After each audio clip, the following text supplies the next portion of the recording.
Hello friends, कैसे आप सब लोग and thanks for watching my channel. Friends, इस वीडियो में हम डिस्कस करेंगे टाटा कंज्यूमर प्रोडक्ट्स लिमिटेड के लॉन्ग टर्म चार्ट के बारे में और जिस तरीके का अपॉर्चुनिटी इसने क्रिएट करके दिया है। नो डाउट ये अपने आप में बेमिसाल है, लेकिन हमें चीज़ों को थोड़ा रिफाइंड तरीके से देखना है। तो देखते हैं क्या अपॉर्चुनिटीज़ है और क्या चैलेंजेस है। लेकिन उससे पहले अगर अभी तक आपने चैनल को सब्सक्राइब नहीं किया है तो सब्सक्रिप्शन का बटन दबा दीजिए और साथ ही में नोटिफिकेशन का बेल दबा के ऑल का भी बटन दबा दीजिए, ताकि जब भी मैं कोई नया वीडियो अपलोड करूं वो आपको नोटिफाई हो जाए। अभी आप एक चीज़ देखिए, ये जो कंपनी है ना, पहली बात एक डिफेंसिव सेक्टर प्ले है, ठीक है। मतलब ये उन कंपनीज में से है जहाँ पे इससे फ़र्क नहीं पड़ता है कि गर्मी है कि ठंडी है, ठीक है। ये सिक्लिकल सेक्टर जैसे ऑटो या फाइनेंशियल्स इस तरीके के नहीं है, ये रेगुलर यूज़ प्रोडक्ट्स हैं। तो ये इनका जो डिमांड रहता है 24/7 रहता है, ठीक है, इंटू 365। लेकिन शेयर को हम उस तरीके से नहीं देख सकते कि आप ऐसे कैलकुलेट करें कि यार मैं उनके दुकान रोज़ जाता हूँ, तो फॉर एग्ज़ाम्पल उनके तो रोज़ दुकान में भीड़ लगी रहती है, तो अगर रोज़ अगर एक्स परसेंटेज का सेल्स होता है तो शेयर भी उसी हिसाब से बढ़ना चाहिए। ये ऐसा नहीं होता, ठीक है।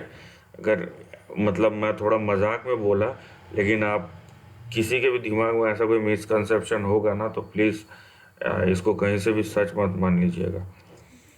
नाउ ये सब स्टॉक में आप एक चीज़ और याद रखिए कि लॉन्ग टर्म में ही बेनिफिट मिलेगा आपको, ये बात भी पक्की है, ठीक है।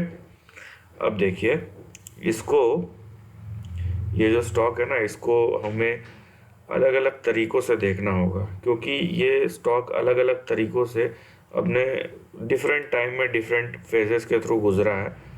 तो फॉर एग्ज़ाम्पल यहाँ पे देखिए आप, ठीक है,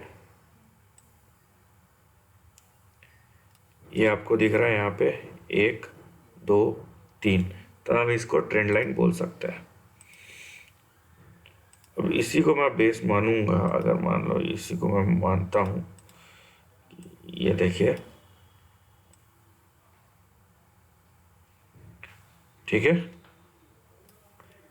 यहाँ पे ये देखिए, और इसी को मैं मान के ये समवेयर नियर दिस वन, ठीक, यहाँ पे एक और लाइन, ठीक है। बताता हूँ मैं क्या कर रहा हूँ यहाँ पे। अगर आपको समझ में आता तो अच्छी बात है, अदरवाइज मैं एक्सप्लेन करूँगा ही। तो मैं यहाँ पे बेसिकली जो डॉट्स है उसको कनेक्ट करने की कोशिश कर रहा हूँ और कुछ नहीं। और यहाँ पे देखिए आप, ये इस तरीके से कुछ दिखेगा। तो ओवरऑल आप बोल सकते हैं इस रेंज के अंदर प्राइस परफॉर्मेंस हुआ है 2001 से 2020-21 तक, और इवेंचुअली स्टॉक ने ब्रेकआउट दे दिया। यहाँ पे देखिए, ये यहाँ पे ब्रेकआउट हो गया था। अभी हमें क्या चीज़ देखना है, ठीक है।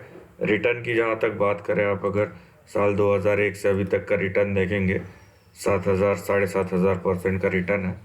लेकिन अभी की बात करें, यहाँ पे कुछ लेवल्स है नीचे के तरफ। पहला है 463, उसके बाद है 375, फिर है 276, ठीक है। तो ये 3 आपके लेवल हैं और ये 3 आपके सपोर्ट लेवल है। अगर इन केस कुछ होता है तो ये तीनों में से कोई एक लेवल हिट कर सकता है। पहली प्रोबेबिलिटी है 463 की, ठीक है। और यहाँ पे अब देखिए, जो हमारे सामने रेजिस्टेंस है वो कौन सा है, 930 का। इनफैक्ट ये जो है अराउंड, थोड़ा सा एडजस्ट करता हूँ इसको, इतना नहीं, इतना ऊपर नहीं था ये, यहाँ पे ये है अराउंड 897 या 900 का। तो ये हमारा रेजिस्टेंस है कि स्टॉक यहाँ तक तो जा सकता है, लेकिन जो अगला ट्रेंड होगा वो 900 के ऊपर ही शुरू होने वाला है। ठीक, तो ये भी एक चीज़ है जो आपको यहाँ पे देख के रखना है। ठीक है ना। तो यहाँ पे अगर 900 के ऊपर जाता है, ठीक है, अगर 900 के ऊपर जाता है तो कोई बात नहीं है कि हमारा जो आप बोल सकते हैं अप ट्रेंड है वो फिर से रिज्यूम हो जाएगा, क्योंकि ऑलरेडी ब्रेकआउट तो हो ही चुका है। इन दैट केस हम जो ट्रैक करेंगे तेज़ी, वो जो रेंज होगा वो 1100 से 1500 के बीच में होगा। लेकिन जिस तरीके से स्ट्रेच हुआ, जिस तरीके से यहाँ पे देखिए ट्रेंड लाइन स्ट्रेच हुआ, सीधा 180 से लेके सीधा 900 तक गया है। उसके बाद आप देखिए यहाँ पे आप मैकडी देखेंगे बहुत ज़्यादा स्ट्रेच हो चुका है। इसका मतलब क्या है? इसका मतलब है अभी हम ऐसा कोई बड़ा मूव एक्सपेक्ट नहीं कर रहे हैं। अगर होता है तो उसके लिए हम एक ही चीज़ बोल सकते हैं कि 897 या 900 के ऊपर स्टॉक अगर जाके खड़ा हो जाए तो फिर से रिज्यूम हो जाएगा। अदरवाइज ये स्टॉक अभी कंसोलिडेट करेगा। ठीक है, तो इस बात का ध्यान रखिएगा यहाँ पे, चाहे वो टाइम से हो चाहे वो प्राइस से हो, तो कंसोलिडेट होने वाला है।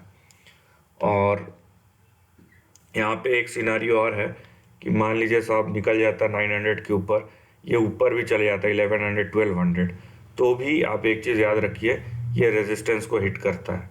जो रेंज है ना, ये रेजिस्टेंस है, तो यहाँ पे हिट करता है। तो रेजिस्टेंस पे हिट करता है तो फिर वहाँ से कंसोलिडेशन या करेक्शन शुरू हो सकता है। तो बात यह है कि ये अपने रेजिस्टेंस जोन के आसपास है, तो थोड़ा सा इसको टाइम दीजिए। अगर आप बहुत लॉन्ग टर्म सोच रहे हैं तो आपको देखने की ज़रूरत नहीं है, तब आपका प्लानिंग और स्ट्रैटेजी दोनों ही अलग है। लेकिन अगर आप बाइंग जोन ढूंढ रहे हैं तो स्टॉक को पहले स्टेबलाइज हो जाने दीजिए, क्योंकि देखिए जब मार्केट जिस फेज़ में है अभी, वहाँ पे डिफेंसिव काम नहीं करते हैं।